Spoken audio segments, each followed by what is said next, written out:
Okay,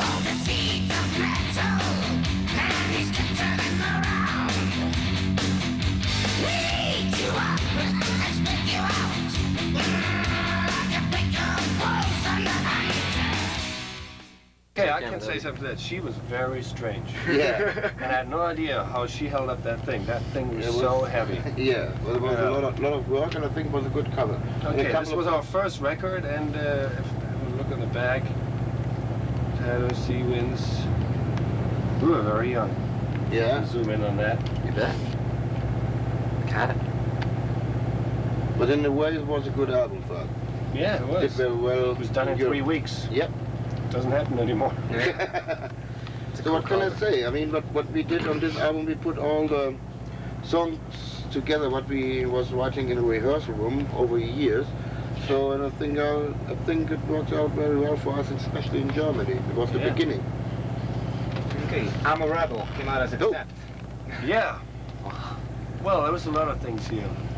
I'm a Rebel, you know, at the time when we recorded the song, you know, it's an old AC/DC song actually, which they never used. And the guy who came in the studio, I remember with the tape, was Angus Young's brother. And we didn't like him, and we didn't know that it was Angus Young's brother. We kicked him out. And years later we found out. Anyway, that was I'm a Rebel. That's how I knew we looked then. Really funny. Udo has the pseudo tattoo. Removable, right? Yeah. Yeah. That's Jörg. He's not there anymore. Wolf is, as everybody knows, you know, shaved his head. Yeah, he looks different. Well, we had a bet, you know, when at the beginning when we started the tour, we had a couple of beers, and I said to Wolf, I said, "What do you think? We're going to do a world tour? Means we're going to Japan, South America, the States, and Europe." And he said, "I don't know. But this was the first one after 7 years." And I said, "That's bad, man. If you make a world tour, you're going to shave your head. If not, I'm going to shave my head." Okay. And then the tour dates came in, and we had Japan with South America, North America. We played everywhere, Russia, and I did it myself. Took a disposable and just went. That's it. You know, I likes it. What can I say?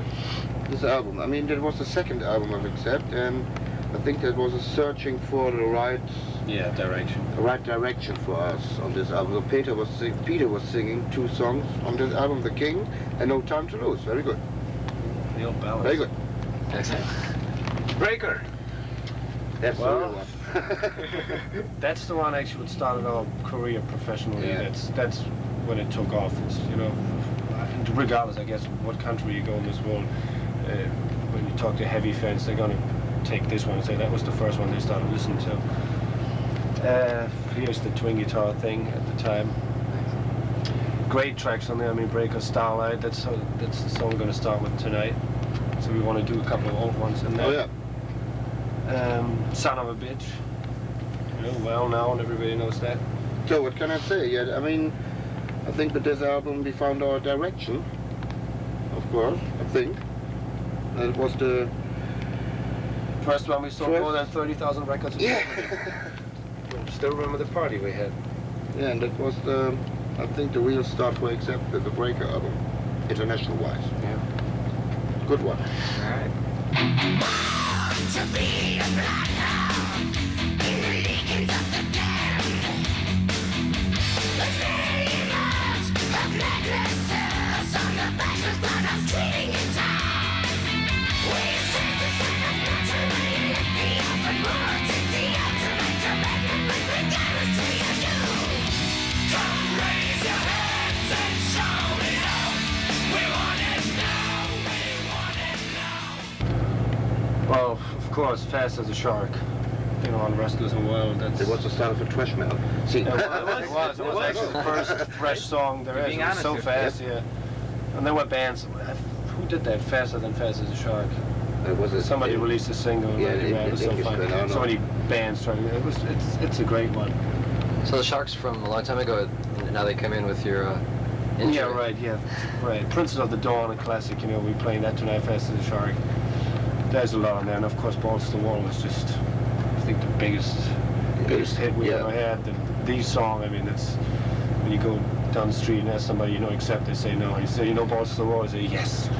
That's how it is. Yeah, I would say that these 2 albums, so I think in America especially, it started with Restless and Wild, and I think for us the best outselling album in America was definitely Balls to the Wall. 1 million copies sold. Yep. A lot of Definitely copies. balls.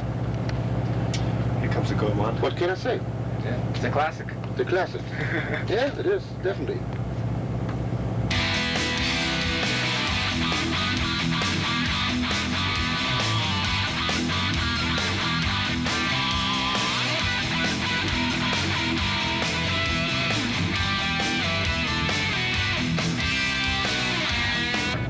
Metal Heart. That was the first time where we tried to do like different things, experiments Yeah. a little bit. There's songs in here from just looking like Teach Us to Survive.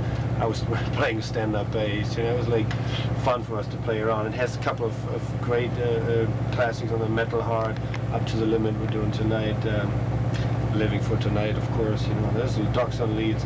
It was a great concept album. There was a Dogs on a Leads. lot of thought in our lyrics, and after Balls and Metal Heart Change, you know, we really picked up on different topics, you know, we thought was important things to talk about. So that was Balls, and this was a big breaking point in our career. Yeah, what can I say with this album? I mean, that was the first time we used a real producer. That's true? Yeah. Yeah. It was the first time we used Peter as the producer. And I think there's another classical accept song on it, Metal Heart. And I think... We had classical influence on that one. Yeah. The classical influence, Very much yeah. so. And I think that was, with Metal Heart, we had our biggest success in America tour-wise. Yeah. So we did a headline tour here in America, and it was very well for us. I mean, I like this album. Me too. All What are you right. giving me now? Russian roulette. Well, this is an interesting one. That's Yeah, an very interesting one. interesting. Yeah. There were a lot of topics we talked about. We talked about AIDS on that one, about TV war, Russian roulette. We talked a lot about army, military in here, you know, and we think what it is, heaven is there where hell is, and hell is down on earth. There was a lot of stuff on here. Well, it was cover-wise one of the most interesting, I guess, we did. For us, it was a lot of fun to do that. So like a different approach, like Balls to the Wall and the new one, you know. It's a different approach. This was just fun for us. It was really cool. Yeah, what can I say about Russian Roulette? I mean, especially in Europe, this one was the biggest selling album in Europe. And yeah, what can I say? This album, in a way, it was different, you know. I mean, everybody was trying to do something different musical-wise already when we started this album. So after that, we split up. Sorry. Yeah. I can say something. I want Yeah. to say something.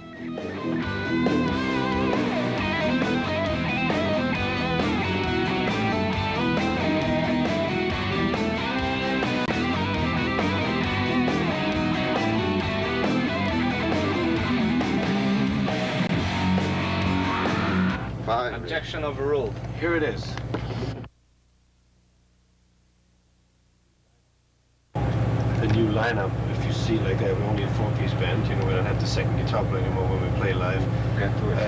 Yeah, and we really like it, you know, it's for us, we have more room on stage to play around musically now. We're having way more fun. The whole show, what we were doing is very relaxed, you know, we have a lot of classics we're playing, so it's fun to pick, you know, a set, because people almost know every song we're doing, you know, so we're trying to fit in a couple of new songs. We're not really doing the choreography thing anymore, what we used to do in '86. You know, we're having a lot of fun. You got to see us laughing a lot, and you know, trying to interact with the audience, get them to sing. Yeah. And I think it's a relaxed, cool show. We're really actually playing way better than we used to do. And for some reason, we were so hard playing with each other, so it's really cool.